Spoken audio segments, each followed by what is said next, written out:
everybody. I know I've been saying I'm going to post this for quite some time, and I've already done this video before in a two-part video and decided I wasted too much time with some statistics. So I'm doing it again, and I am going to share with you as best I can my experience with reflux over the past year after being lap banded. So I got my lap band in July of 2009, and things went very smooth for quite some time. When I look at my weight loss chart, from the time I got my band until the time I got my first fill, I had a pretty steady decline. Even in through there, I never had any bandster hell that people talk about when you feel like, you know, you've got this band and you're not getting any restriction or you're not losing any weight. Although I can't say I felt like I had good restriction, I lost weight from the very beginning. So we go from July the 15th when I got my band until August the 13th when I got my first fill. And my first fill was surprisingly 4 cc's. They didn't waste any time. They put 4 cc's in. I thought that night that I was going to die. I remember I slept with a washcloth up to my mouth because I had so much saliva that I couldn't swallow. I had called their office and let them know that I just felt horrible, and they said wait till the next day. If it didn't resolve, to come back in. The next day I did feel better, and then I had a learning curve with what this restriction was like, and I did fine, and 4 was real good for me.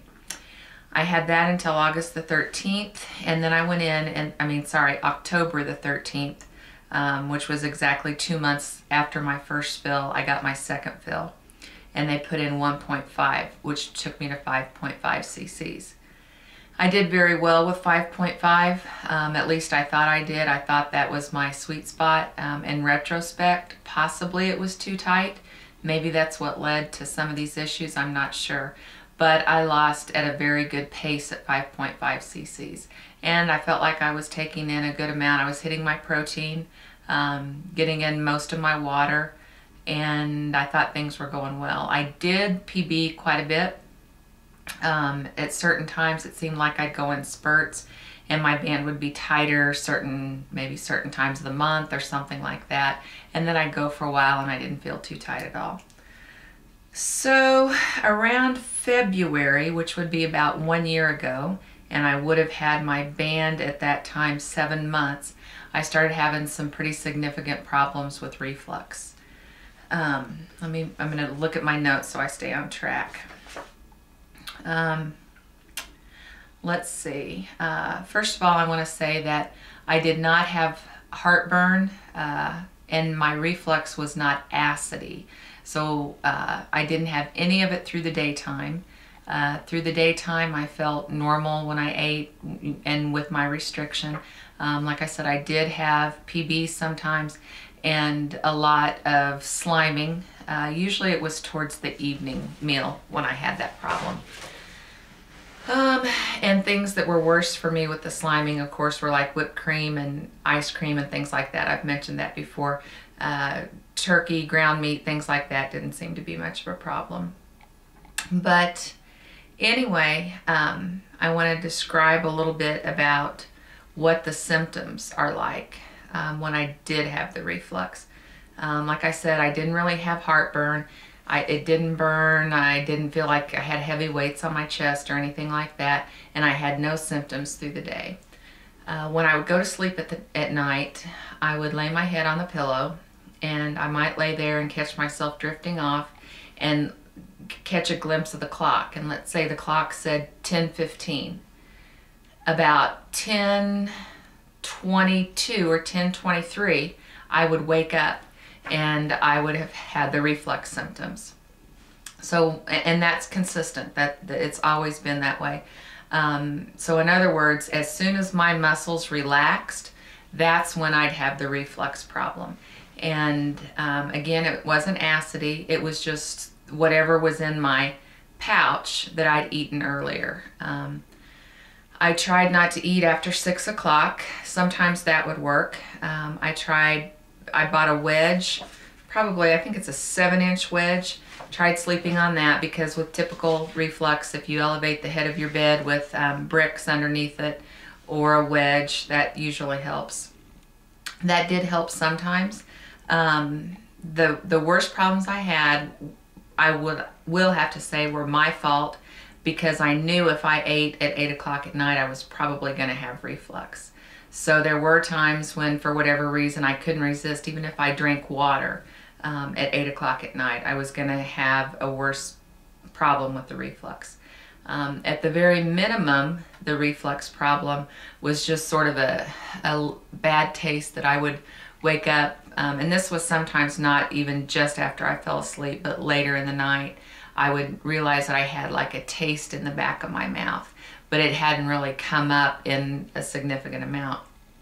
There were, at the worst, times when I would wake up and within 5 to 10 minutes after I actually fell asleep, that I would wake up and feel it in the side of my mouth and actually spit it into my hand, and I would have a palm full of water. Or sometimes it was always liquid, water with food residue in it. And I jump up out of bed and I run in and throw it in the sink, wash my hands. And then quite often I would spend a lot of time coughing to try and clear, if I did get some of it to go down my airway. I'd spend a lot of time coughing and it would burn, and I wanted to cough because I wanted to make sure that I got it all, as much of it as I could, up, so that hopefully I didn't aspirate any, because that can be extremely dangerous. Pneumonia, aspiration pneumonia is not a good thing to have. So anyway, that's a description of what it was at its worst. There were a few times, maybe twice, that I felt like I had a sinus infection or some kind of a bronchitis maybe that had been aggravated or probably brought on by the reflux. Now, this doesn't happen every night. Again, mostly because I could control it if I didn't eat after 6 o'clock. However, there were a few times when I stopped eating at 4 o'clock in the afternoon and still had reflux when I went to bed. So even if there wasn't food per se in my stomach, stomach juices or some kind of fluid would come up. Let's see. So with that, it was last February when I started noticing that this was becoming a problem. I went in and talked to the doctor, and we discussed that maybe I was eating too much, and that's what was causing the problem. And so we put in a 0.5 fill just to give it a try, and he said if I'm not better even the next night to come back and let him know. So I went back in. It was on February 1st. I went back in on February 4th, and we took out 0.75, so he took me down lower than I was before.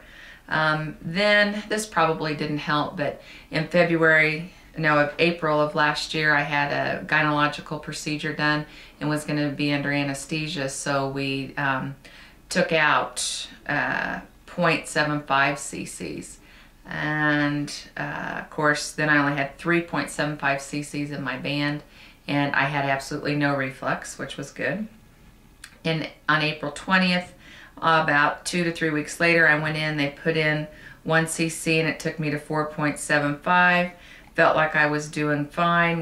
I went back on June the 9th, and he put in 0.5, took me to 5.25. And remember, I thought 5.5 was my sweet spot. I couldn't even take 5.25 at that time. So went back in 2 weeks later, he took out 1. I was at 4.25. On July 15th, about 3 weeks later, I went in, I said, I'm still having this. Now, that is at the time when it peaked. You know, when I was talking about the really bad episodes where it would come up in my mouth and it was enough that I could, you know, put it in the palm of my hand. That hasn't been months on end of that happening. That was just throughout this time period, a short time span.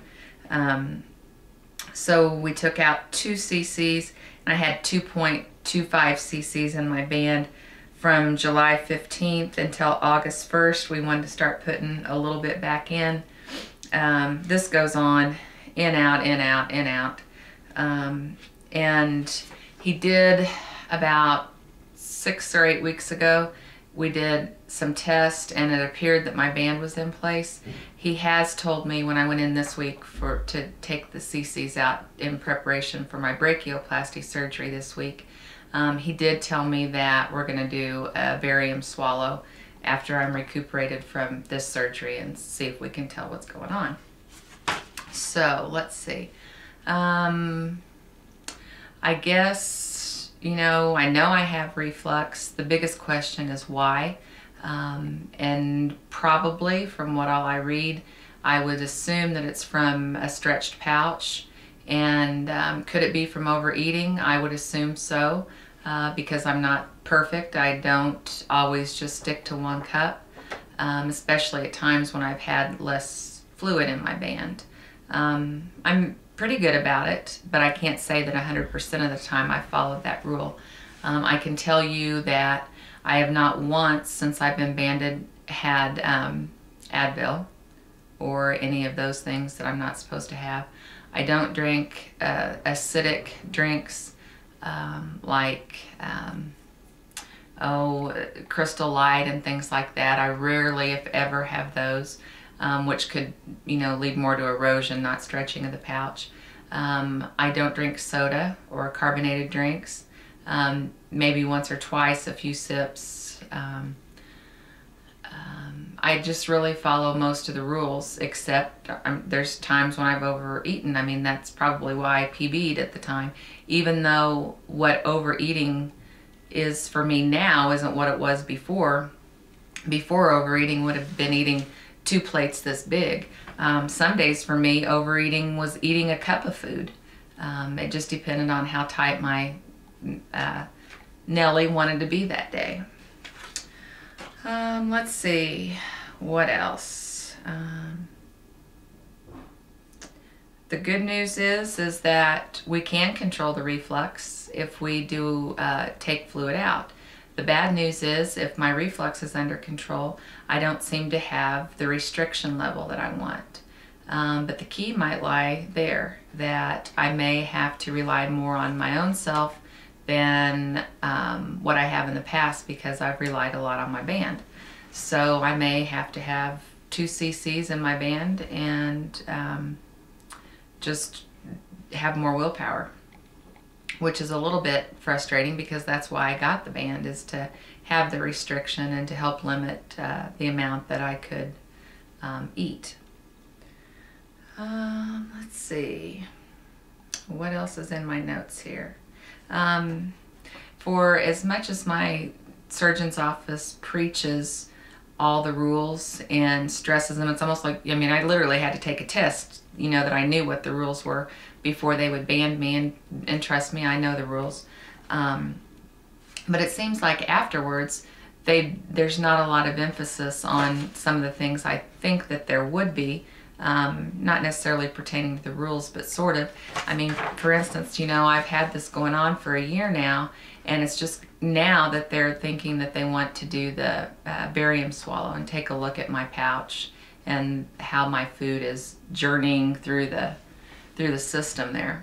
I'm really frustrated with that because my insurance changed January 1st, and prior to this I would have had a free ride. Now I'm going to have to pay out the ass to have this testing done this year.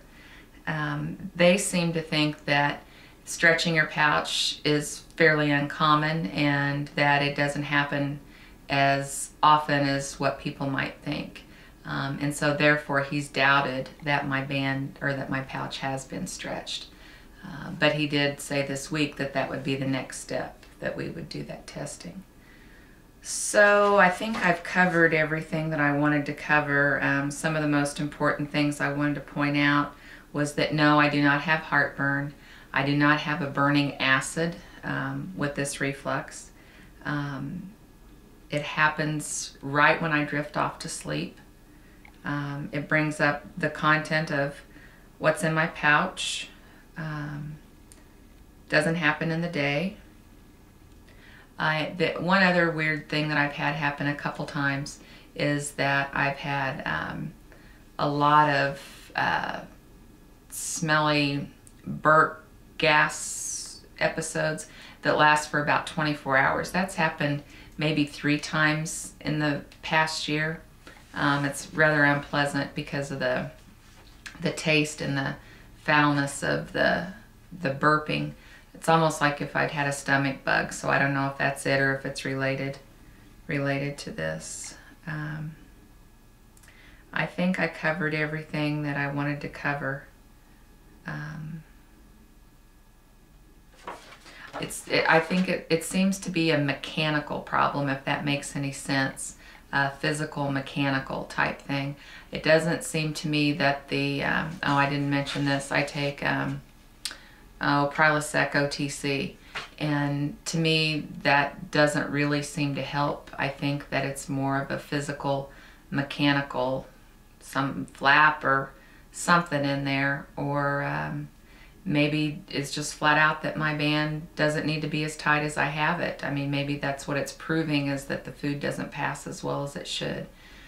So when I get through my brachioplasty surgery, I will pursue this more and I will keep you up to date. One more thing. I do not have a night cough when I go to sleep, which is typically a symptom of your pouch being too tight.